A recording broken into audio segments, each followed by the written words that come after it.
Hello, Tiffany Almazan here from Las Vegas, Nevada, and this is the first video in my new weekly series documenting my Raw for Joy journey. So I am happy that you're here, and I hope that you will follow me on this journey. I'm excited to share it and document it for myself as well. So day one is officially today, and I thought I would set the stage by giving you a little bit of the background why I'm getting started on this journey, and really what it's going to look like going forward, what really is raw, and how do I intend for this to be. So first up, I guess, what is my Raw for Joy journey? Well, my brand is Life of Joy, so of course I like to incorporate joy, spelled the French way, J-O-I-E, into a lot of stuff, right? However I can. So that's where the joy part comes from. And the raw part is how I'm going to be eating. I am planning for an 80% raw, 20% non-raw. I guess that's probably a best way of describing it. So raw is going to be all of your fresh, uncooked fruits, veggies, nuts, seeds, grains, legumes. Did I get everything? All of those things I can have. And grains can have within moderation as long as they're sprouted. You know, if you take them raw, you soak them, let them start to become alive and start to be ready to grow as if you would plant the seed, right, or the grain. Then it's alive, then I could have it. So, but grains are going to be a minimal amount. There will probably be some oats, you know, some quinoa, things like that. But for the most part, heavy on the veggies, heavy on the fruit. Nuts are going to be raw.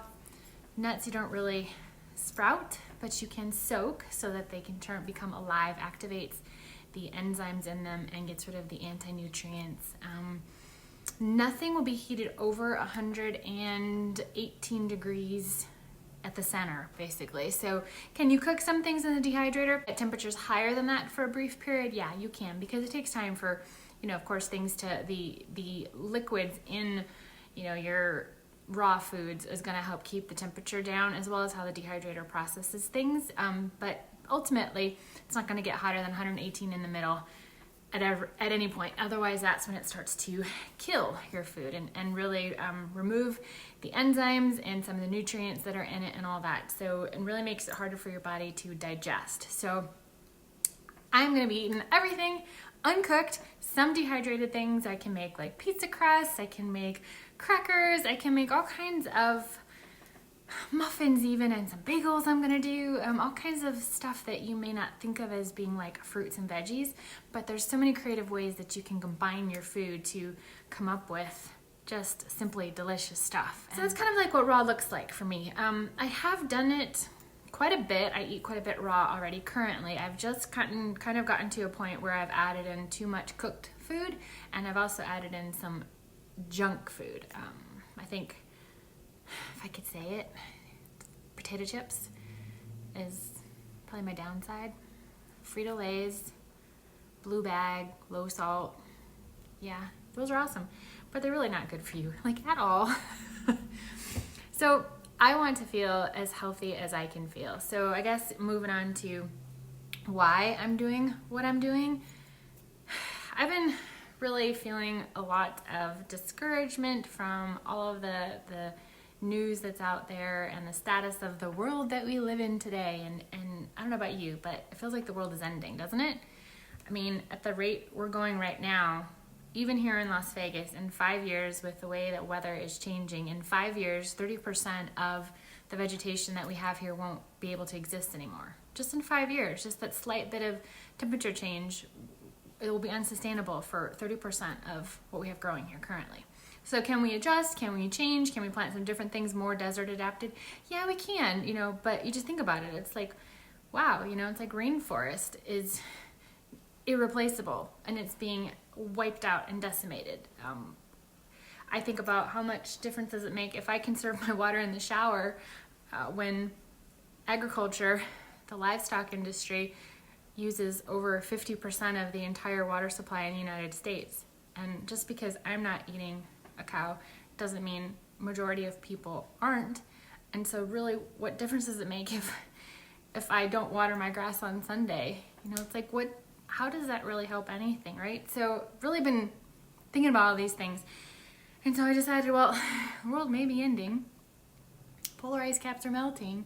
And we're just polluting everything, and we're cutting down everything, and species are going extinct and all. So for me, it feels really weighty, very heavy, and I can't focus on stuff like that. I don't know about you, but it's like, but I get depressed and I get sad, and it's just so heavy, and you're like, what difference do I make? What can I do? It's all these individual people, and it's really hard to kind of get everybody together, and everybody's focused on their own little thing, their silo. And yes, there's grassroots movement and lots of good stuff is happening. It's like, but what you hear is, you know, politics and people knocking each other down, and just the lack of compassion and open for conversation, and just this whole, you know, just beating your head against the wall kind of thing, is you can't really connect and collaborate with people in so many different ways. So I'm like, okay, I'm done. The world may be ending, but not today. So for me, today is day one of me doing everything I can to live my best life. And by doing that, and I figure if more people do that, we can make that change. But I can't think about it that way. All I can think about is, well, if I'm eating that bag of potato chips today, it doesn't save the world and it doesn't kill the world. It doesn't destroy the world, right? But immediately it affects me. And in the long term, it's going to affect me even more. But even that very same day, I can totally tell how I feel differently, and how it diminishes my joy and my lightness, and I'm not as bright, and I don't have as much light and joy to share with others when I do that. So I'm choosing not to do that. I'm choosing to have my best life ever, every day, today, and going forward. And yeah, the world, who knows how that's gonna go. But right now, in my little world right here, with my 4 dogs, my husband, my backyard garden, the business that I'm building, the best thing that I can do for me and for anybody that I come in contact with is to feel my best, so that I can put my best foot forward, that I can accomplish more, that I can move faster, that I can reach more people, that I can be more impactful. So I'm hoping that this journey that I start documenting really will help people just kind of create awareness and see it. So if you like what I'm saying and it resonates with you, follow me. And if you want to share it with other people, do that too. And then maybe we can just expand our reach to other people and feel better about ourselves, and we can make better choices, as we do that. And who knows where that can go, right? But I can't focus on that. All I'm focusing on is day one, what I'm doing today. And then every week I'm going to share with you how my week is gone. I'm going to tell you what my wins were, what my losses were. I'm going to share with you any books that I'm reading for more information on this overall topic. I may be eating raw, but it's going to expand into a different awareness on a lot of other things, a lot of constructive, positive things, because I don't need to know about how animals are treated in the farming industry, right? I don't need to know about that. I know it's horrific and it's awful, but I don't need to know that. I've already decided not to eat meat. I don't need any more reasonings about why.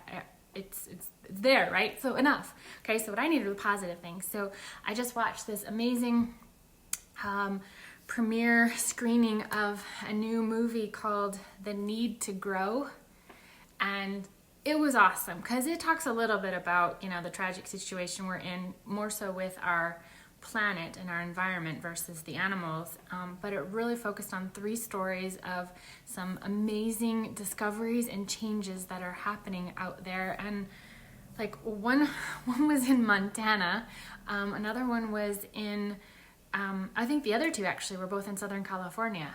For sure one was Irvine, and I think the other one was there as well. But following those stories is so inspiring because it's like amazing what you see other people doing. So that was a great one. I don't know if it's going to be on Netflix or HBO or where it's officially going to go out to, but it's brand new. So look for The Need to Grow. And things like that is what I'll be sharing about. When I watch stuff like that or I read things like that on the positive, what are we doing to make a change? And really have a change outside of our own circle of influence, right? Our own sphere. You'll probably hear me share about some of the things that I'm doing with the Master Gardener program that I'm a volunteer with. Yes, it's university driven, a little bit more closer towards, I call it corporate America in a way, but it's a volunteer program, and it's focused on creating greater awareness of growing things, right? How to be successful in growing things. The more trees that we plant, the more canopy that we create, the cooler we keep our temperature, right? The more we give back to the soils by how we take care of them, and we prevent disease and grow more nutritious foods and all. So it's a really wonderful program, and I'm just like scratching the surface of it. But I'm enjoying being part of that and being part of a community of people. It's not just me feeling like I have my own garden, but how is it helping anybody else, right? So being part of this group really can widen my impact to other people. So follow the page if you want to see me, because I'm going to be doing some videos on the page too, so it'd be kind of cool. Master Gardeners of Southern Nevada is the local group, but it's part of the university, it's really University of Nevada Cooperative Extension here, but the Cooperative Extension program is pretty much in all the states around, so you can just check at your local university for it. But things like that are what I'm going to be sharing about. I would love to answer any questions you have. So if you want me to document something on my journey, please mention that. If you have questions, I thought at the end of every week's segment, the video, I can answer any questions that have come in, and yeah, it'll kind of help me tailor what I'm sharing with you to know really what you're looking for, and then help you out if there's some changes that you want to make in your own diet or your own lifestyle to become the best you that you can be, right? And be that shining beacon in your sphere, your circle of influence, and the brighter you shine, the more people you can reach with it, right? And if nothing else, you'll feel better about yourself. You'll feel healthier, you'll feel happier.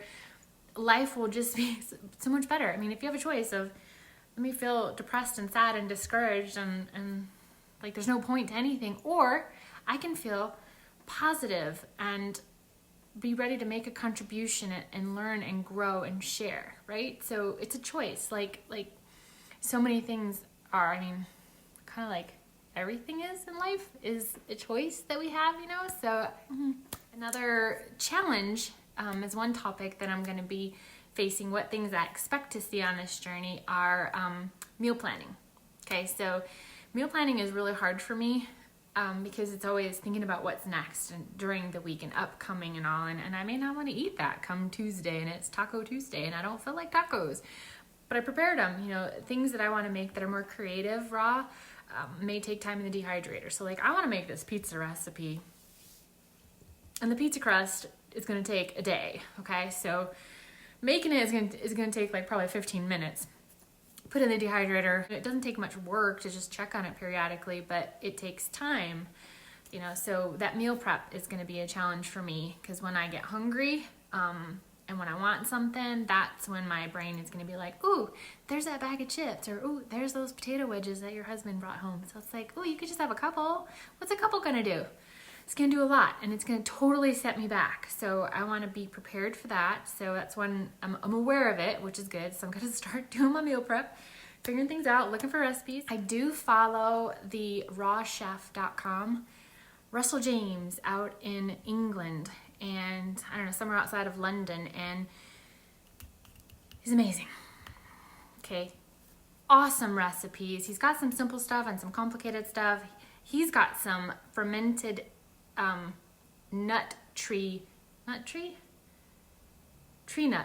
there you go, tree nut cheeses that I want to make, and fermenting vegetables and making kimchi and kombucha and just yummy stuff that is going to be better than anything I've had cooked, right? So I'm really going to dive in on that and look at those recipes. And actually on my list for the next day or two is I want to go through and look at the recipes and scan the ingredient list and kind of see a pattern of things that are coming up repetitively. And if they're fall crops, they're going in my garden now. If I don't already have them planted, I want to take advantage of this time now to put those crops in the ground so that I can make some of these recipes from my own garden, right? Why not? So that's something I'm doing to address that challenge of meal planning. Going to be tons of recipes there because it really can't take a lot of time. That's not my whole purpose of doing this, is not to take up my entire life eating raw. You know, I want it to be fun and entertaining and learn a lot, but I'm really looking forward to it helping my mindset and my mood and who I can inspire, and the time and effort and intensity and intention that I spend on my business. Those are all of the things that I want. And you know, care for my dogs and time with my husband. I want to wring the best out of life. You know, I want to get every ounce of joy out of it. And so that's really the focus. But it's got to be good food, right? So I just want to keep it somewhat simple. Quick, for sure. That was another challenge. Comfort food. Comfort food is like tough, because the most comforting thing for me to eat really is potato chips and ice cream. But I can make my own ice cream. I haven't found a great replacement for chips yet. They're just nothing like Frito-Lays. But I need to work on some more things. I do have an amazing recipe when you really want something sweet and rich. I've got this awesome like almond butter, maple syrup, sunflower seed, raisins mix. You can turn them into these little balls, you know, these little things like this. Oh, really good, but you only have a couple, because then it's like too much sweet, you know, too much fat. But they're amazing. So I'm going to work on some of the comfort food stuff. If you got any good recipes that are healthy recipes, that are things that you would call comfort food, let me know. I'm totally down for that. Oh yeah, of course, the eating out. You know, what do you do when you're eating out? So, you know, I'm going to work on being better prepared when I go eat out, finding, you know, looking at menus in advance, kind of having an idea of what they have, be doing a better job of preparing for things. So I'll share some of that stuff with you as I go as well. Challenges too, my husband bringing home stuff that is technically plant-based, or I don't know, processed plant non-meat stuff to me does not seem like plant-based. I don't know, but I have a choice.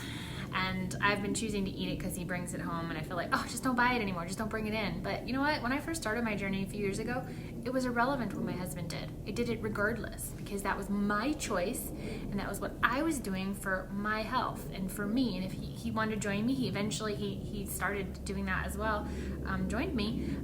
But I can choose to not eat whatever comes in the house. It's a choice. And that's another thing that really is sad, is like you see the percentages of obese Americans is really, that's another thing that's disheartening. And it's like, it's fixable and preventable, people.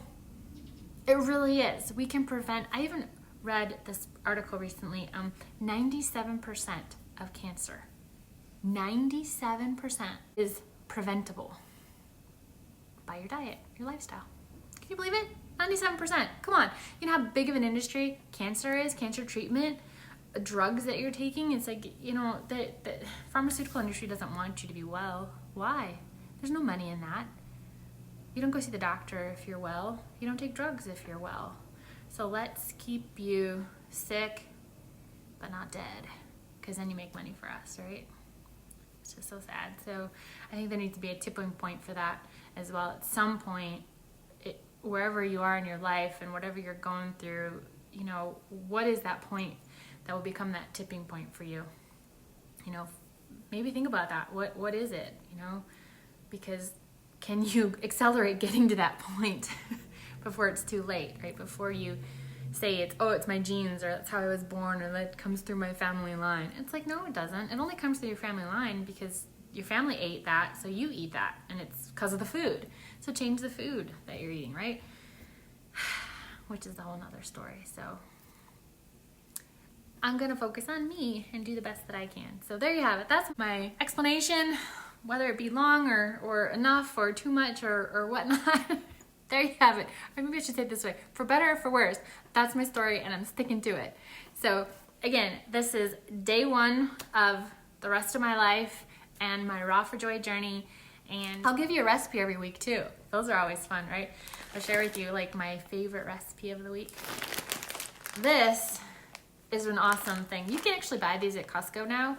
They're sweet potato, what do they call them? Spiralized sweet potato, or sweet potato pasta, or sweet potato noodles or something. You can get them raw, already spiralized for you, but I just have the tool here. I do that. I have this with sweet potato is this. curry. Had a curry dressing that went over this. Amazing. This is like my favorite, one of my all-time favorite recipes of any kind is this. These work great on everything. So there's a little tip for you. Sweet potato noodles, try them out. If you haven't ever heard of them before, they taste a lot better than they sound. They're not sweet like they become when you cook them. They're not sweet like that raw. And you think of a carrot, they're very similar in texture to a carrot and also kind of in flavor a bit, but they're less sweet even than a carrot. So they're great for dips. They're great for your guacamole, great for your basil pesto dips, all that kind of stuff. They're really good for that as chips. Just slice them. Circular discs, or you can make, sticks or spears or whatever you want. But the noodles are amazing. So that was today's meal. All I had was coffee this morning and then a bowl of that for lunch. And that's it so far, and I'm full. So we'll see what comes up for dinner. But I'm excited to share this journey with you as I go, and we'll see where it takes me, So this is me as of right now with all my thoughts on this whole topic, and curious to see what changes and how it becomes better. So bye for now.